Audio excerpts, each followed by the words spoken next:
All right, let's start. And I see Gideon, I see Sherry, I see Brother Johanan, Johan. I see Titus Limbo from Siliguri, all the way from Siliguri, and Rema has also joined us. So yeah, go ahead. You can shoot. You can unmute yourself and shoot. And if you want to also put a question on the chat, you're most welcome to do that. Uh, okay, let's go for it. If you're in this format for the first time, we don't have any preaching, so ask a question and I'll try to briefly answer, and then we go to the next question, and we go all the way till 10:10 or so, and then we pray and close. That's it. Yeah. So who wants to ask a question first? Okay, let me open my chat. Okay. You can also send the question by chat. Yeah, you can unmute yourself and ask. Okay. All right. Rema's first question. Uh, it's why were women not told to preach? Why were women not told to preach? Obviously, there are scripture verses that that is there in the epistles. Okay, I'm not going to read those scripture verses, but what I want to tell you is uh, basically there, according to the scripture verses there, Paul seems to say that women must remain silent in churches and learn from their husbands at home. Uh, see, what Paul was mentioning there specifically was women who disrupted the meetings. If you go back to the context and if you study it, you'd find that Paul, in that church context or wherever he said that, the context is women who loudly disrupted the meetings. And then elsewhere you'll remember in to Corinth he says, our God is a God of order. So everything in the church has to be done uh, in order. And then also Paul said, of course, Paul says women were deceived first. He says that, and that is what is the bone of contention. So is Paul using theology to say that women can't preach in churches? No, Paul also elsewhere talks about man leading Adam. When you go to a good Bible website like ESV Bible or the ESV app or Bible Gateway, and then search for Adam. Okay, search for Adam and search for what Paul says about Adam. So Paul also comes very strongly against Adam. So Paul comes against Adam, Paul comes against Eve. But when he says a woman was deceived first, he's just stating the facts. But at the same time, Apostle Paul strongly encouraged women to be in the leadership and also be part of the teaching team, because we see that he worked closely with Aquila and Priscilla. So the scriptures put the name of Priscilla first at times rather than Aquila. So Aquila, it appears, had a teaching position, and there is a female deacon named, or she was a leader of a congregation in the Pauline ministry. And then, to make it very clear, right at the beginning of the book of Acts, it says, "Your sons and daughters shall prophesy." So prophesy, to cut a long story short, is to proclaim the word of God relevantly to God's people. So I do believe that women can preach, and I do believe the passages where it appears to say women should not preach, the context is women disrupting the service, and women who in that particular congregation spoke sort of out of turn or in disobedience to the leader of that group. It could have been another woman. Okay, make no mistake. So there were different house churches operational in Paul's time, and there were either male leaders or female leaders. There was even a female leader as well, deaconess. There was a deaconess. Uh, so what Paul says is whoever speaks must do so in order, in obedience to the leader of that particular assembly. So that's what he says. Don't speak out of turn. And in that particular church, this complaint Paul received, I mean, most of the complaints were from women. So he addresses that issue. But otherwise, there is no issue with women preaching in church. In fact, if you come to the book of Revelation chapter 2, there's a woman called Jezebel, and Jesus comes strongly against Jezebel, not because she's a woman.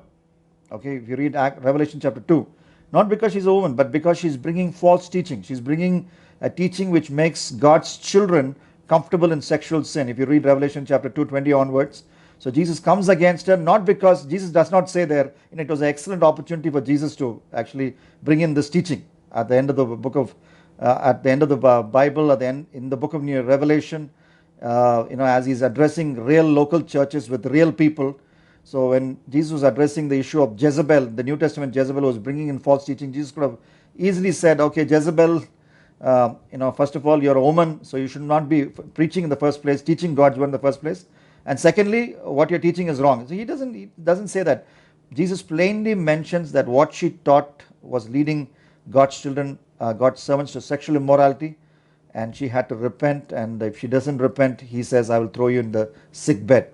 So that's something we must consider. So I don't believe it's morally wrong for a woman to preach God's word as long as she's subject to the God-appointed leadership in that church. It could be a male leadership, female leadership, team leadership, male, female, combined leadership, whatever leadership. So be subject to the leadership as you preach God's word, as you operate, in ministry that God has called you.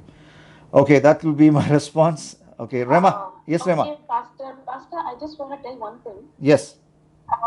In the Zoom meeting ID which you shared, the last two digits were actually 10. I'm sorry? I was not.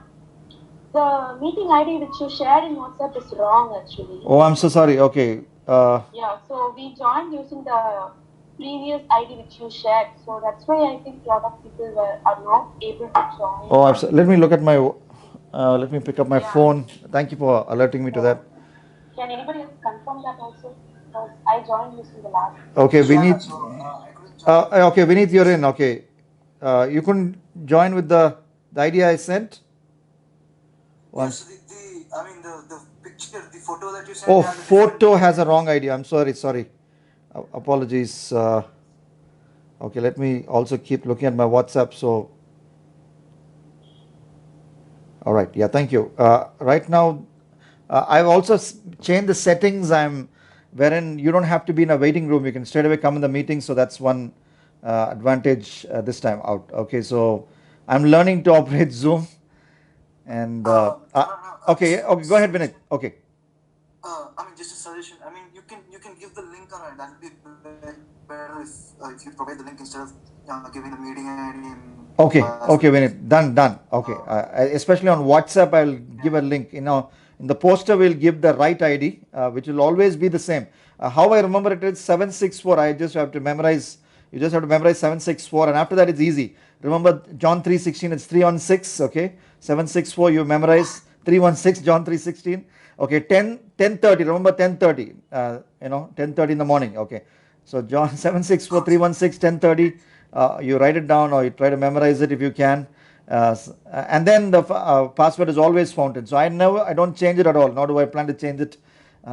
It's going to be like my phone number. So this number 764 3:16 10:30. That will be the login, and then Fountain was going to be the password. In fact, our first ever Zoom meeting was for a prayer meeting, Fountain Fasting Prayer. So we'll stick to that password. Importance of prayer as well, representing importance of prayer as well.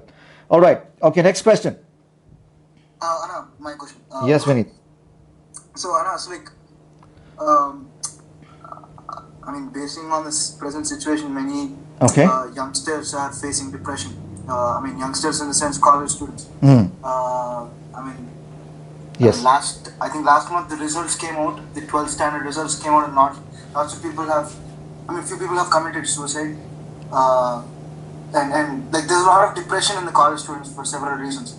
And that's there in the universities and in the colleges. So I just want to know how does a person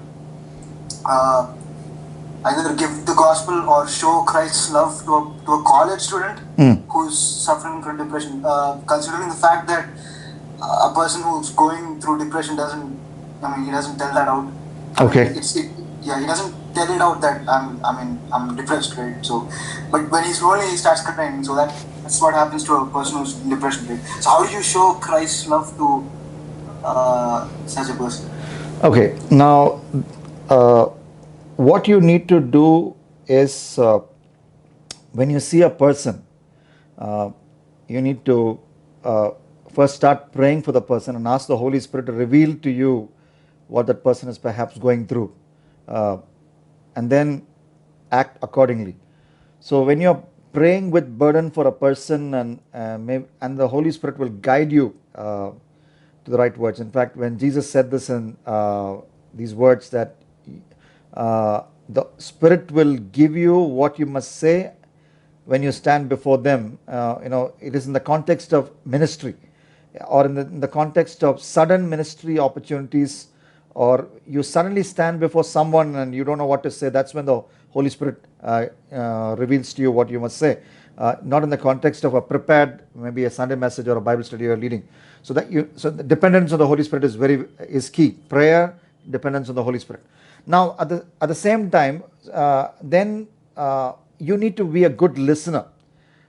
So for that, you need to ask open-ended questions. How are you doing? How do the exams go? And let him speak, because the more he speaks, the more you will have a window into his heart. Because you don't want to assume things about him. I am reminded of the book of Job, where Job's friends came and they assumed what Job was going through without doing the necessary. They didn't hear him out. They all assumed that he was in some major sin, and God sent punishment for that sin, and that's why all that happened, the chaos happened. So just listen to him, and whatever he says, respond to it. If he's an unbeliever, bring the gospel in. Okay, maybe if he says, okay, let's just imagine any particular thing that he might have said. He might say, well, I failed by just 1 mark. I wish I'd studied. I wish I didn't spend all my time watching Netflix and Amazon Prime and the movies, and I wish I was not watching porn night after night. I wish I'd studied. Then you can say, then you can respond from Scripture, where you can say, whatever has happened, let the bygones be bygones. That verse from Philippians, okay, where it says, one thing I do, I forget what is behind and press on towards a goal. And who is that goal? And that the goal in Philippians is having a relationship with Jesus. So then you introduce Jesus. Then you talk about why he came, to give you life to the full. And then you talk about your own story and how you found Jesus, and you take it from there. So the key thing in identifying a person, ministering to a person with depression, is to make him talk and let him open up, and then based on what he opened up and what he said, bring in the Word of God, again directed by the Holy Spirit. And at the same time, you can also say, whether it's a believer or unbeliever, it's all right to feel depressed. It's all right to think, I want to take my life. So we don't have to become shocked. We don't have to rebuke a person who speaks like that, because even we know that Elijah felt that way. Job cursed the day of his birth. So several saints of God have walked this line, even after knowing the living God. So you don't have to take a judgmental tone. At the same time, you need to also offer hope. And as the conversation goes ahead, and if they're talking about suicide, and if they're talking about ending it all, you need to also bring a clear message saying that that is, actually a disobedience to one of the 10 commandments, which is do not commit murder, which is that's a moral law. So since a moral law, we follow it in the New Testament as well, moved by love, moved by grace, moved by mercy, not out of any other obligation, but because Jesus loves us, we want to please him, so we obey the moral. So it falls in the category of murder. And then we also have to talk about the fact, the Bible truth, Hebrews 9:27, man is destined to die once and after that face judgment. So which means, so when you kill yourself, after that then you die, and after death there is no chance of salvation. So it's very, very imperative that a person doesn't take that extreme steps, which is like, as I mentioned in one of my posts, it's like jumping from the fire pan, okay, into the furnace. That's what suicide is. The ultimate, that's where depression always, it's pointing towards, it's leading a person towards suicide, and suicide is nothing but jumping from the fire pan into the furnace. So you can bring all those analogy as the conversation gets more deeper and deeper. So that and that will be my brief response. But and check on him. See, we have had real stories of how person in suicide, ministry involved, young person, off the blue started WhatsApping my wife, and we were wondering what's happening, because that person never usually WhatsApps us. But then I realized, we realized a little later, in fact, it was too late, that person was trying to, was thinking about suicide. So whenever you receive a message from a person you have not heard for a long time, and try to respond as quickly as you can. I often, when I preach to young people, I talk about Geetika Sharma, who was a air hostess who was abused by a politician. The politician did a lot of favors, but he was using her for sex, unnatural sex, and she was in depression, but nobody knew. And that night, around 1 o'clock, past midnight, she tried to call her brother. Brother said he had a long day, her own brother, and he said, we will talk, whatever it is, we'll talk in the morning. And that morning, when they tried to open her door, they found it locked, and she had committed suicide shortly after that phone call. So it's so tragic. So whenever somebody reaches out to you, whether WhatsApp or Viber, Facebook Messenger, find out if you can give that time to that person and listen, then that would be a great help. That will be a great ministry that you do to stop to stop people from taking the extreme step, and to minister to people who are depressed, and we have a lot of them. That will be my response, Vineet. Thanks a lot, Anu. Thank you. Great insight. Thank you. Yes. Do we have more questions? Okay, sir, I want to ask that, sir, are you listening? One moment. Who was speaking right now? Was it Titus? Yes, sir. Yes. Okay, one moment. I just have another question. All right. Okay, Gideon, how to talk to a Christian who wants to marry a non-Christian? Okay. Now, he's a Christian, so which means for a Christian, the Bible is the final court of appeal for all matters of belief and behavior. So what do?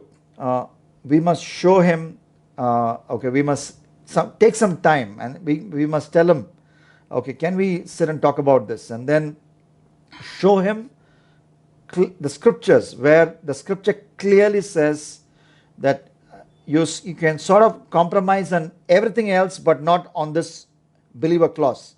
And the scripture for that is 1 Corinthians 7:39, okay, where the scripture is basically addressing widows, and the scripture encourages widows to remarry, but the principle is applicable for everyone, where it says you can marry anyone, but only in the Lord. So that's a clear command. And then another place where the scripture says, do not be unequally yoked. So show them the clear commands, the exhortations, and then show them the example. Secondly, talk about Solomon, talk about Ahab, okay, where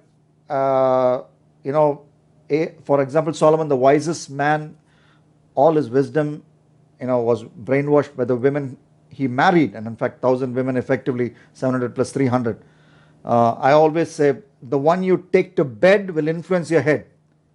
The one you take to bed will influence your head. So be very careful whom you marry, because so when you marry someone and then that marriage will involve a sexual relationship. So when sexual relationships are involved, something happens, something mysterious happens. It's a big mystery. So and the fact is, the scriptures giving example after example of how the unbeliever influences the believer. In fact, there is no scripture example of the opposite having happened. In fact, the book of Acts, which is a textbook for missionary strategy, okay, never talks about a Christian falling in love with a unbeliever boy or a girl with the view of winning him over to Christ. On the contrary, it is a strategy established by recent cults, notably by Children of God, okay, who are a cult who promote sexual immorality. Okay, so these are some things that I will talk about. In fact, I have addressed this in my book Straight Talk. There is a chapter on this very question. Can I as a believer marry someone whom I'm from another faith, whom I'm witnessing to? I also talk about Genesis chapter 34. That's another chapter you can read. Genesis chapter 24 talks about the principle of Genesis 24 is Abraham says, walk as long as you should, he tells his servant, till you find a believer girl. Because the people locally were not believers, they were all pagan God worshippers. So walk as long as you must to find a believer girl for Isaac. And then 34 talks about another popular thing that happens in a mixed marriage, wherein the boy or a girl who is not a believer, just to please the believer in the relationship, will be ready to go through religious ceremonies. So for example, there it was Genesis 34, it was circumcision. The girl was a believer, to use simplistic terms. The boy was an unbeliever, he's a prince from a pagan nation. He was ready to not only circumcise himself, but also all the men. And when he was so much in love, and in fact he raped, I'm talking about Dinah and the Shechemites. So people, when they are in romantic love without a real conversion, would be ready to do any kind of religious ceremony, including baptism. They'll say, why should I get baptized once? I can get baptized 7 times also. I mean, for them the baptism has no meaning, or even coming to church has no meaning. So they're just being swayed by romantic love, and that is why I would strongly say that we must counsel those who are in this kind of relationship to stop that relationship, and also help them. I've been talking to him for the past, I spoke to him 2 days back. Okay. And so I've spoken as per the Bible, as per the scriptures, as what you've quoted in terms of Corinthians. Okay. Not to be yoked with unequally yoked. You're correct. So, but the point is that he's trying to make is that there are marriages that have happened with non-Christians, and there are people living. Okay. And they live a good godly life. Okay. Now, how do I get to tell him that this is what scripture says, and there is a percentage of people who do live a successful life, but there is a huge amount of percentage of people who live an unsuccessful life being yoked to a non-believer. Yeah. So that is what I told him. But okay. How do I answer? See, what we need to tell them is, as a believer, our final court of appeal will not be any human example. Cannot be any human example, no matter how good that human example is. So if you must also point to him the danger of taking a human example, because maybe that suddenly somebody will, a godly person whom you're following may have a serious doctrinal deviation. He might say Jesus is one of the many ways. He might say hell is not forever. There hell, you go to hell and you burn and you stop existing. All these crazy things. Then whom do you start believing? So do you start believing the person or the scripture? So we always have to back up and come back to scripture, because the Apostle Paul, when he formulated doctrine, in the question that he asked, I think it's Romans chapter 4 verse 3, what does the scripture say?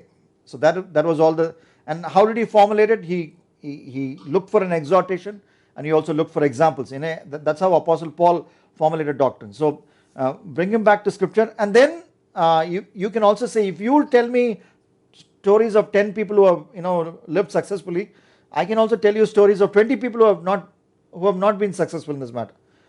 Okay, so this is not a good way to argue. So the only way to argue is to come back to scripture.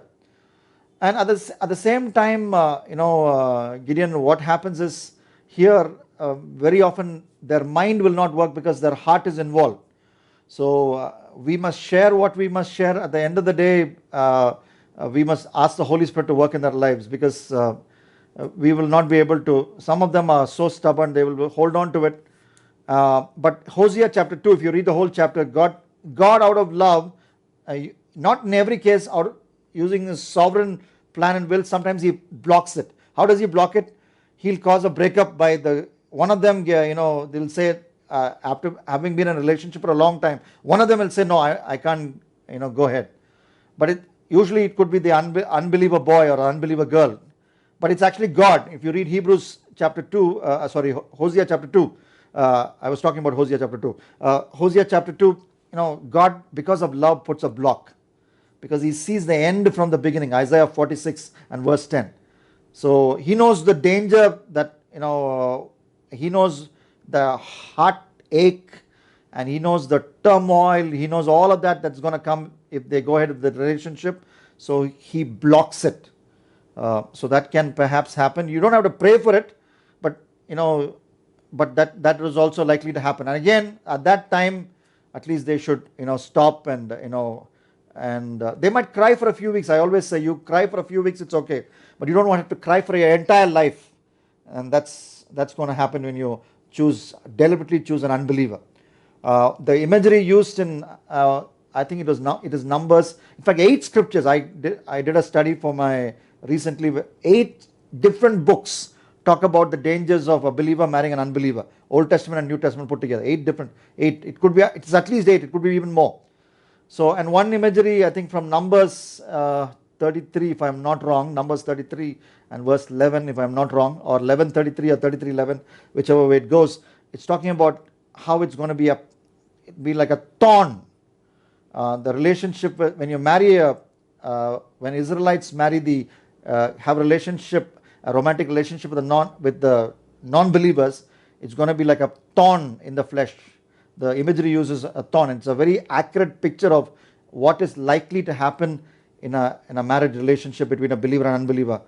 Because if you see, everything is collapsing. For example, if you marry an atheist, the atheist does not believe in a God who we must give account to. So for him, technically speaking, he may be a very good guy, but technically speaking, he can go and commit adultery. He can do what he wants. He can have 4 or 5 wives. He can have one night stands when he is going on a business trip to USA. All this is right for him, because there is no judgment, there is no God for him. He must give an accountable to. I'm just giving you one viewpoint. So if you can stretch this infinitely, depending on the person you are counseling to. So what does that faith really believe in? And what will happen if you start to live according to that faith? See, for a person who is not a Christian, committing a suicide is not a big deal, because many of them, 80% plus in India, believe in a cycle of rebirths. So if you fight with your wife, fight with your husband, you can go commit suicide, because you believe in a cycle of rebirths. So that is another angle you can look at, Gideon. So what is the other person's faith? So what are the practical outworkings of that person he's having a relationship or she's having a relationship with, and what is the practical outworking of the faith? So it's a long process, and you just have to keep trying. All right. Pastor, I have Yes, a Rema. doubt related to the same topic. Okay. What if that person who's an unbeliever, out of love, okay, he Okay. accepts Christ and becomes a Christian, Okay. and then, but still his family is, of another faith. Mhm. Is it okay for us to marry that person in that case? See, let's talk about a real life situation. So there's a boy, and then let's say the girl is not a believer, and the boy shares Christ. Okay, nothing wrong. Okay, girl does not accept, but then down the line she becomes a believer. So can the boy marry that girl? Okay, let me give you the answer. So I would say, in this case, we need to have the elders come in the picture, because you in that relationship will be little biased. You'll be little biased when you judge the genuineness of the other person's conversion. But if your pastor or if your parents or your church elder, okay, they should be able to judge the genuineness of the conversion of a person from another faith, and you must at least give it 6 months. I would say 6 months to 1 year, if not more time, because and then you should not be the judge that this person is truly saved, but at least I'm sure if he's saved, he'll start coming to church, or he'll be part of some fellowship. So the other fellowship members should judge whether this person is genuinely saved, and then, okay, after having taken it slow, and after having watched for any red lights or any danger signals, then if the Spirit of God will lead you scripturally, there's still nothing wrong, because at that point in time, 6 months down the line or 1 year down the line, you are a believer, she's a believer, he's a believer, she's a believer, and you can get married. So that's what I would say. Did that answer your question? Pastor, Yeah. I'm calling from Karnool. I had married a person who is an Hindu converted to a Christian. Okay. And he is a believer. Okay. And as you said, it was like an arranged proposal itself. I had contacted my pastor and I brought him to the pastor and asked whether is this the God's will or not. And the pastor said, yes, he is very sure about the word and it's appropriate to the God's will. Okay. So you can marry him. It's just an arranged marriage, but I had dragged it like whether I have to marry him or Okay. not. I was in a dilemma. Until and unless I got a confirmation from the pastor, Okay. I didn't go ahead. Okay. And after that, after getting married, from the day of marriage till it's been like 5 years of married life. We had been like 5 years of married life. Okay. He is a believer and I am a born Christian, and even I am like every day I am getting betterment in the word and everything, learning a new thing from the God's word and learning everything. But whatever the consequences and whatever the things I faced is like, I just feel like why did I have married him? I married him because like he is a godly person. So because of a godly person, God may bless him, though he don't have a property or he don't have any other bad activities or any bad habits or anything. I don't see any fruitfulness or even at least In I short, don't see any minimum responsibility from him, like saving of money or he don't even show any minimum Okay. love or care. Yes. Yeah. Sorry to interrupt. Sorry to interrupt. Yeah. Yeah, sorry to interrupt, sister. Finish. Yeah, okay. Let me finish it up. Okay. Because from the day of marriage, I see like I believe like he was been following some preacher, and yeah, he is very godly person, and even I still believe like he is a godly person. I don't rebuke on Holy Spirit or anything, because it's about the God and between him. Okay. But the behavior and attitude which was there in my house or with his family members or in-laws, it was very thing worse with me. Okay, so what is your question? I was alone, and he is not about thinking about the future, or he is not thinking about the family. Yes, sister, what is your question? What is your question? What should be a godly person? Okay, so now Okay. If I had married to an unbeliever, that is fine.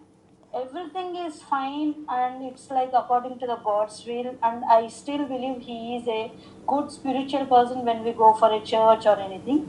When it comes to the family matters or anything, like even with me, everything will be fine Okay. except responsibilities of family. Okay, you're Is talking. this a godly person will behave like this? Okay, let me respond. Let me respond. So you're talking about a very typical situation where, which is common among married couples, where you know you're a believer and the other person is a believer, and you come together in marriage, and there's a problem. But what you need to do, the number one thing you must understand is it is God's will. If you read 1 Corinthians chapter 7, 1 Corinthians chapter 7 is a very important chapter. It is the longest New Testament teaching on sex, love and marriage. So I recommend that all of us read 1 Corinthians chapter 7. And if you read 1 Corinthians chapter 7, the scripture is very clear. If you have married a person, in fact, even if you have married an unbeliever, which is a sin against God, but if you are married and the marriage took place, you need to make that marriage work. Okay, and there are some things that will help you make a marriage work, and one thing is selflessness. You need to throw out selfishness and imbibe selflessness, and that comes by growing in your relationship with Jesus. So how does that work? Where it works by daily in that marriage putting the partner first. Okay, as a woman you put your husband first, and if I'm speaking to your husband, I will say exactly the same thing to him. As a husband, he puts the wife first, and that's what is talked about. If you read the first few verses of 1 Corinthians chapter 5, 1 through 5 in the Message version, which is a contemporary English version, it's so beautifully put. It's not standing up for your rights. Marriage is not standing up for your rights. Or marriage is not even standing up for your expectations. And as a woman, you have had expectations. Marriage is not about standing up for your rights. Marriage is not about standing up for your expectations. But marriage is asking every morning, every day, every half a day, every quarter of a day, what can I do to make this marriage work? And you might have to make some changes. I tried all my sources to convince him or explain him how I feel when he hurted me or anything, like how he doesn't react or he doesn't. The basic first marriage photo. Even he didn't taken that at least a marriage printout, and he didn't taken any album at all. He didn't buy any beds or cots or not even a chairs in the house. Everything I bought from my house, and I didn't blame him too. But whatever this means, basic minimum responsibilities being a Christian. Everybody will say like he is a very good person. Yeah, no, I know. He don't drink. He don't. No, sister, I just want to interrupt you, sir. There, sorry. I think you need to, if you want a more detailed answer, you need to go with your husband and meet your local church pastor or a spiritual leader in your locality. Yeah, so we can't do this over a Zoom call. I'm so sorry. I have to go to. I have to go to the next question. I'm sorry. Okay. Whether a believer can okay. do like Do we have any other or question? He is really a believer or not? No, I do not know. You need to take your husband to a local church pastor, and you need to sit with him, and you need to discuss these things more. But I've given you the principle. That is, as a woman, you need to be unselfish, and if you try practicing that for I'm an unselfish. even but more, I maybe say always there in an is a increasing level of selfishness in 10% more every day. So Okay. for the rest of your life, 10% more unselfish for the rest of your life. Try. This is the scriptural principle. It's like non-transparency or anything. We expect don't- a little thing from him. Just ask God, what can I do? What are the changes I can make to make this marriage work? So be focused on yourself and leave the rest to God, and God will bless you for that. That will be my brief response. Okay, now Gideon has another question. Can Christians claim or decree or speak something into existence? It's a very important question. Let's answer that. Okay, can Christians claim or decree or speak something into existence? Now, the whole topic is under dominion theology. For example, we have teaching where it says you speak to the disease, you speak to your problem. Okay, you have a marriage problem, you speak to the marriage problem. marriage problem, you go away. If you have cancer, speak to the cancer, go away. Okay, world has corona, speak to the coronavirus, get out of the world, and so on and so forth. Now, what does the scripture say? Okay, we can answer this in various ways, but I want you to know this. For example, understand this. The Bible, nowhere from Genesis to Revelation, if you read the entire message of the Bible nowhere says God has given up his sovereignty and given it to human beings. It never teaches that. Okay, the Bible, one of the main doctrines of the Bible, it's not a minor doctrine, the main doctrines of the Bible is God is sovereign, and the Bible makes us understand the sovereignty of God by using a memorable word picture, which is picturized in the book of Jeremiah, and it's also repeated in the New Testament as well. It's not just an Old Testament picture, and that is, God is a potter and we are the clay. And the specific question is, can the clay tell the potter what the potter should do? Absolutely not. So, so having this understanding, so what I believe we must do is what we read in Luke chapter 18 and verse 1. Luke chapter 18, 1 onwards, it says we must always pray and not faint, or not give up. In some versions will say faint, some versions will. So whatever may be the problem, it could be corona, it could be cancer, it could be marriage problem, it could be problem with your parents, problem with your pastor, problem with finances. Okay, the solution is there in Luke 18:1. Do not give up, pray, and like how Jesus did. Okay, and the overall message of the Bible. I'm not talking about one verse and you build a doctrine out of that. Repeatedly, the Bible. In fact, I don't have time to take you through all the verses. The overall message of the Bible is we all become like Jesus. Okay, and what is one character of Jesus? Okay, he always was subject to the will of his Father, and in Gethsemane when he prayed, he said, "Not my will, but your will be done." So so get this. Let's get the overall picture. Overall picture teaching. There's no two ways about it. God is sovereign. Okay, it is taught.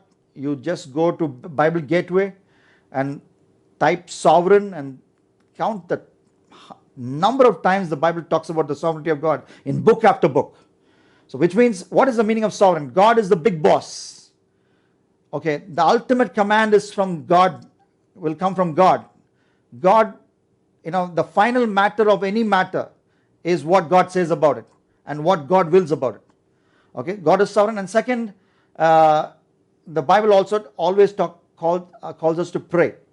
Okay, I know there are some passages where preachers who preach this doctrine will quote to say that. For example, there's one passage in, I think it comes in Acts chapter 3, where Peter says to that lame man who was sitting outside a beautiful gate, near the beautiful gate, as he went to pray one day. He says, "Silver and gold have I none, but such as I have give unto thee. In the name of Jesus, rise up and walk." Okay, now, how do you look at that passage? So the main thing in that sentence for me is the word "in the name of Jesus." For me, it means when it says "in the name of Jesus, rise up and walk," I understand it this way: if it is Jesus' will, you'll rise up and walk. So that is the important thing about "in the name of Jesus." It means if it is in the will of Jesus, because if you read the book of Acts, okay, if you read the book of Acts, there's one place where it says God granted. You go to book of Acts, okay, go to Bible Gateway, use literal version like ESV, English Standard Version, and search for the word grant. Okay, so it says God granted this to them. So the same book of Acts, if God had sort of said bye-bye to his sovereign will over matters like healing and miracles, and now if God was only saying that whatever you decide will happen, okay, whatever you guys decide, whatever you believers and you pastors and you Christian leaders decide will happen, then the word grant will not be there in the book of Acts, but it's there. It is there. So which means we can speak to the disease, okay, but at the same time with the understanding that it's not what I speak it will happen, but what God's will happen. So if we have that understanding, we can no harm saying silver and gold have I none, but such as I have given to thee, in the name of Jesus rise up and walk. In the name of Jesus let this cancer go. We can pray that, but what do you mean by the name of Jesus? If then Jesus wills for it to go, it will go, and that is what is the meaning. The main phrase there is in the name of Jesus, in the name of Jesus. And then I've also referred to talking to the mountains be removed in my message. It is on my YouTube, and where I've done a little more detailed study. I'd request you to play that section, or we'll ask one of our volunteers to cut that section and again create a shorter video. Can we command God? That was one of the title of my Sunday 7 a.m. solid scriptures study, which I did a few weeks ago. So I explained the passage. What does it mean to speak to the mountains? Okay, when Jesus talks about it, what is the practical implication? I've explained that, so I would not go into that right now. But the overall message is very clear. God is sovereign, and the call for prayer in Luke 18:1, without giving up. So, and then the reference to the grant, the word grant.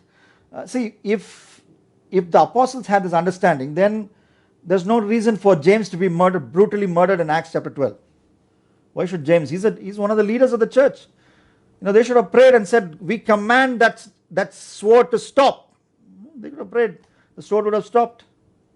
Why didn't they not know that? Did they want James to die? Were they so sickening? I mean, did they want James to die? Or did James want to die? No. It's just that, it is, when James died, when one of the leaders died in Acts chapter 12, the first few verses, it is because the understanding is very clear. They prayed, they believed for God for a miracle, but the miracle didn't happen. And then again in 2 Timothy chapter 4, when Paul says, I left Trophimus sick at Miletus. I left Trophimus sick at Miletus, which means he prayed for his team member, ministry team member. His name was Trophimus, and he prayed for healing. But the healing did not take place. But the ministry had to go on. The ministry had to go on. So he traveled. He kept traveling. He kept moving. And Trophimus had to be left behind at Miletus, 2 Timothy chapter 4. So we can go on talking about example after example. Then Jesus, in that when he was in the pool of Siloam, if I pronounce it correctly, there were many sick people. That passage says, okay, there were many sick people, but Jesus healed one man from that group. Okay, why? His sovereign will. He could, Jesus could have healed everyone. In fact, he did that at times. But there is no biblical evidence to say that Jesus healed every sick person he bumped into. For that widow who's lost his son and they were going to the graveyard with the dead body, that story, the widow did not pray, widow's relatives did not pray, but Jesus disrupted that funeral procession because he willed it. It is his will. So let's not forget that miracles happen at the end of the day not because of our prayer or not because of our faith. All that is important. I'm not denying that. I'm not diminishing the importance of those things.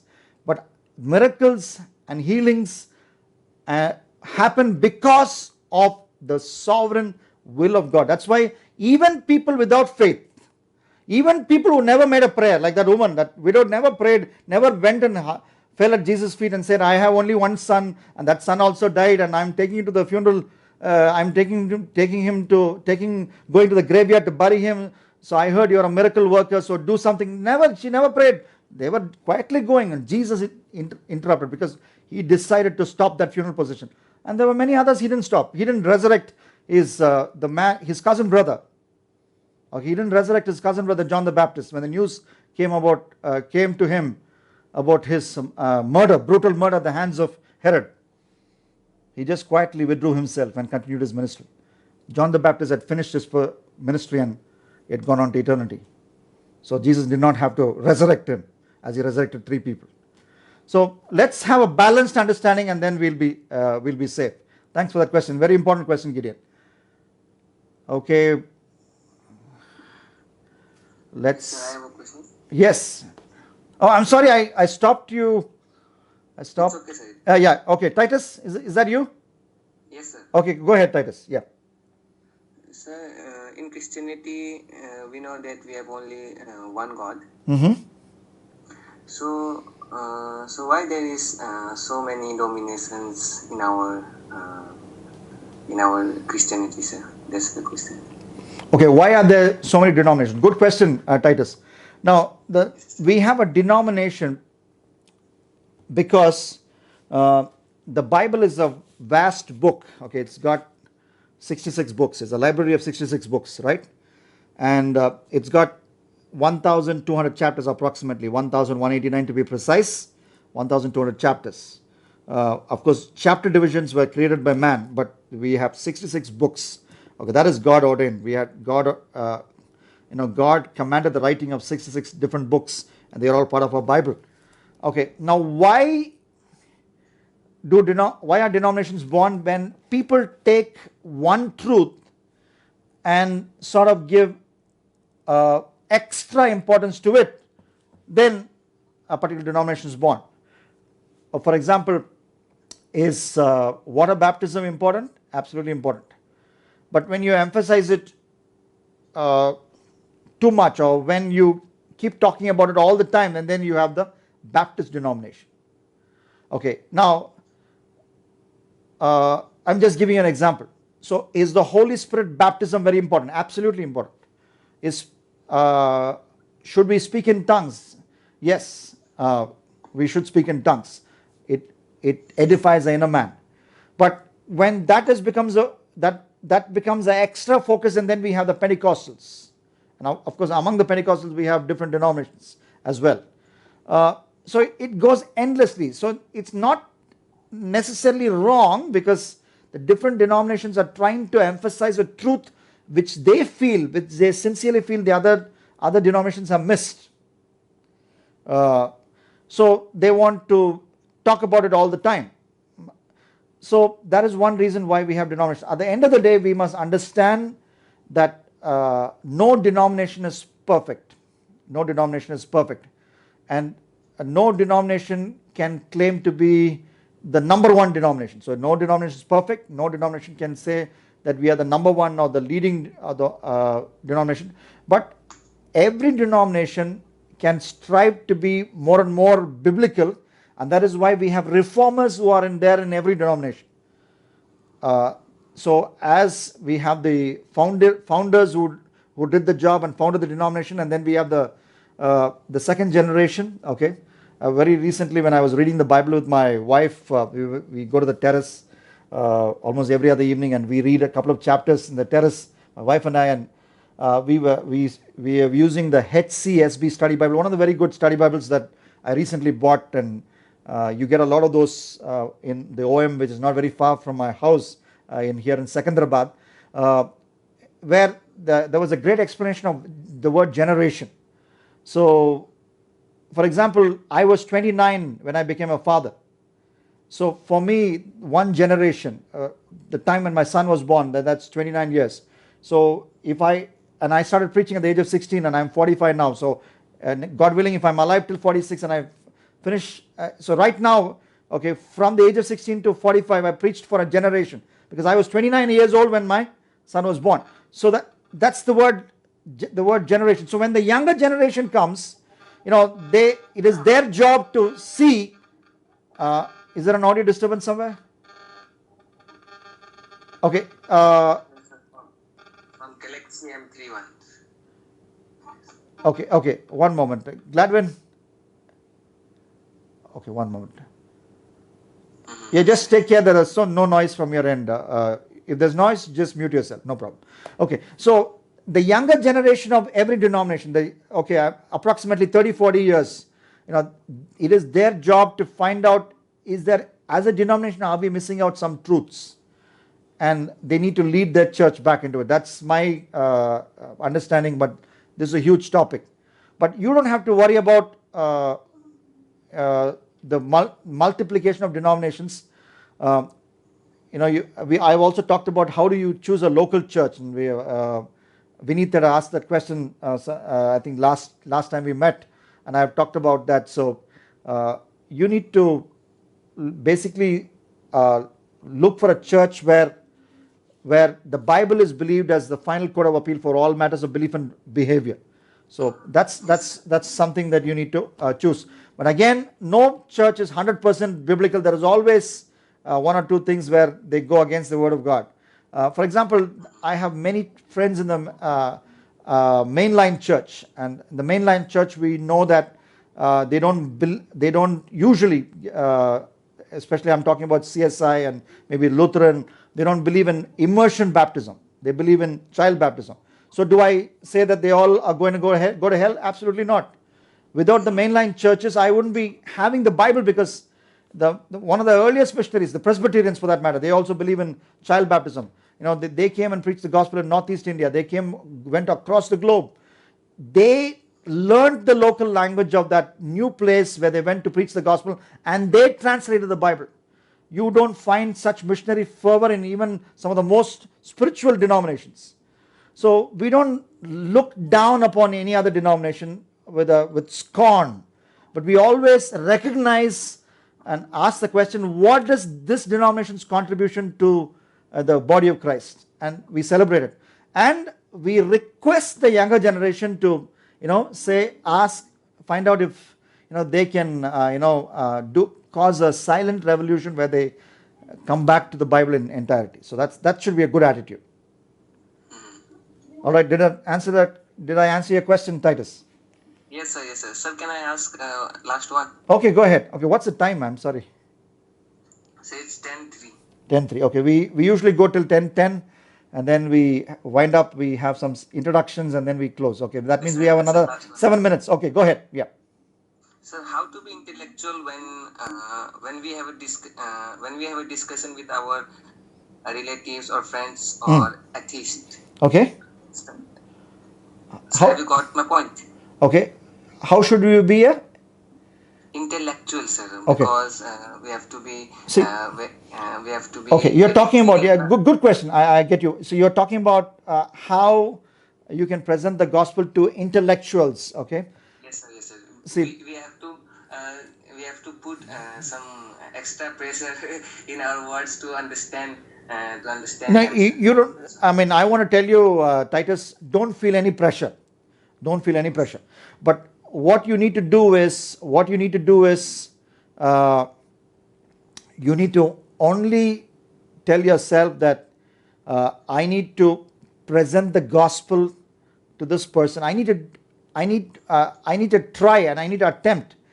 I need to attempt to preach the gospel. Ultimately, who's going to bring him to the faith? It's not my flowery words. It's not my memorable illustrations, but it is the work of the Holy Spirit. So the Holy Spirit brings that person. But having said that, 1 Peter 3:15, if I remember the reference right, and it clearly says, always give the reason for the hope that you have. So, and that is the broad subject of apologetics. So I would encourage you to start thinking along those lines, and you need to do a study. And thank God today, thank God for ministries like Ravi Zacharias International Ministries, and much before that, in the 80s, and there were people like Norman Geisler who wrote books. I grew up in Blessing Youth Mission. Okay, there I was introduced to Norman Geisler, and he wrote a book called When Skeptics Ask. It's still available on Amazon.com or .in. When Skeptics Ask. Norman Geisler is one of the leading apologists. So where systematically questions were answered, like why is Jesus unique? Why is the Bible reliable? What about the other religions? So read such books, and in small portions. Sometimes when you read a lot, then you get confused, but read small portions and then start to share what you learned with a friend of another faith, with a friend who's exactly asking these questions. A friend is asking the question, why is Jesus unique? You start by applying what you read in those apologetics books. And these days you have Dr. Ravi Zacharias' messages as well on YouTube, and I was particularly appreciative of a young man. I'm sorry? I used to listen him. Yeah, you listen to him. Yeah, he's a good man. I wanted to just go off track for a 1 minute, talk about a YouTube channel called Naga Seminarian. So I do not know who this person is, or whether it's a boy or a girl, but this is a channel, and all this guy does, or all this girl does, is to cut up Ravi Zacharias' messages and upload it. And I see a lot of people are watching across the globe. What a wonderful ministry. So sometimes you're not able to preach, you're not able to be eloquent. That's all right. God is not going to judge you for not being eloquent or not being stylish with your English. But this person has understood that here is a man of God that God has used in this very area of apologetics, and he's spending time downloading YouTube messages of Ravi Zacharias and cutting them up in attractive pieces and uploading it in his channel, and people are able to watch. So you do what you can, and then don't be intimidated. Understand at the end of the day that Holy Spirit is the one who converts a person, but your job is to sow. Your job is to sow the seed. All right, thank you. There are a lot of more questions that are in fact chat. Let me see if I can quickly. Brother Johan, always a blessing to listen to your sermons. Okay, why is there a ragged ending or abrupt ending to the Mark's Gospel? Mark's Gospel chapter 16. That's a good question, Brother Johan. Some respected Bible scholars believe the original ending of Mark's Gospel is permanently lost. Okay, but that's not a scandal. Because whatever is preserved, we believe it's more than enough for us to prepare us for the return of Jesus, for us to understand all the basic doctrines of the Christian faith, and also provide answers for all our practical day-to-day questions. So the world is not lost because the original ending of the Mark's Gospel was lost. So that's as simple as answer I can give you. At the same time, what we also need to understand and celebrate is that the Bible that we have in our hands, and I'm talking about the modern English Bibles that we use, they are trustworthy because they have been translated from the original copies. And if you read a book by F.F. Bruce, The Canon of Scripture, that is the name. If you read that book, okay, you understand how the Bible that we have presently is a reliable document. Okay, I don't have the time to take you to all the reasons why. So it's true that there will be in one verse will read slightly different in different versions because of the copies available to the original translators of the Bible from that language into English. But that's okay, that's all right. That's not going to create a major doctrinal deviation or that's not going to make a major difference to our Christian faith. That would be my brief response. I think I can just take one more question and then we are done. Okay, let me. Pastor, I Yes. have a small request. Okay, go ahead. Though we are going to a local church, sometimes they don't provide us enough resources. When we see in Facebook around when theologians are describing something like people who went to the seminary, every time they quote a Hebrew word and explain it. But my question is, if I'm going to evangelize and if I'm going to talk to a simpleton, I cannot quote Hebrew. Yeah, I can. If I'm Tamil, so if I'm giving a Tamil Bible to them, already they feel it is hard for them to read a Tamil Bible. Okay. But if I tell Tamil, it is written like this, but in Hebrew this means this, and if I go on telling that, then that will further confuse them. What should we actually See, do? original language study has its advantages to go deep, but you should know when to use that and where to use that. In fact, it is quite logical when you look at for example, when you look at a book, it is only natural to ask in which language the book was written. So make no mistake, the Bible was not written in English. Okay, the Bible was written in Aramaic. Okay, the Bible was written in Hebrew, the Bible was written in Greek, 3 major languages. So if you knew that the original languages, then you can read it in the original languages. So it's advantageous. But the assurance that we have is even that the translated versions of the Bible does not do any violence to the original meaning.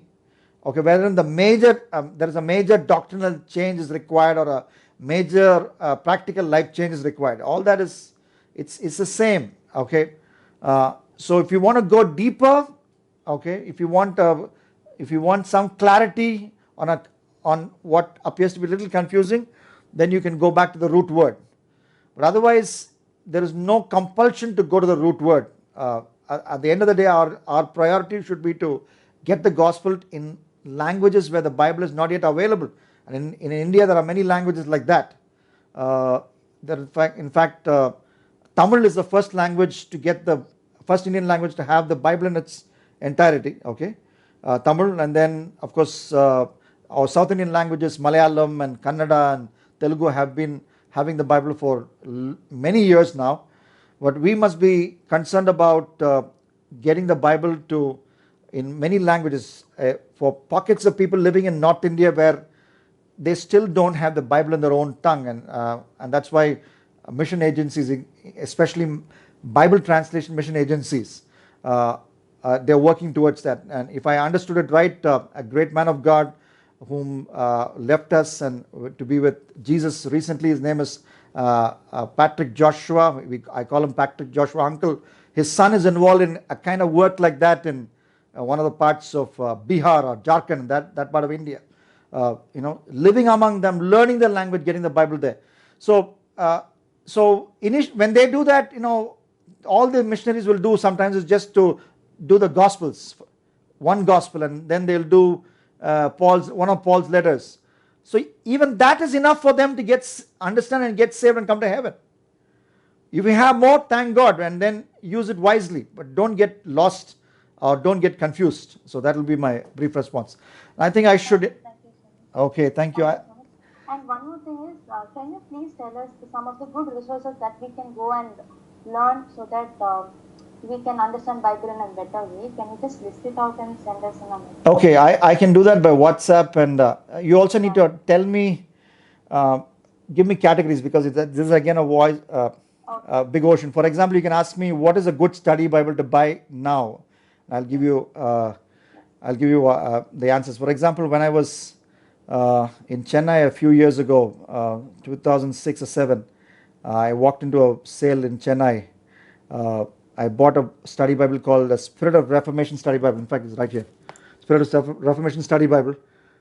It's one of the best study Bibles I'm using till date. I don't agree with everything that's written there, but very deep, very solid, and it's not very thick also. It's a nice study Bible.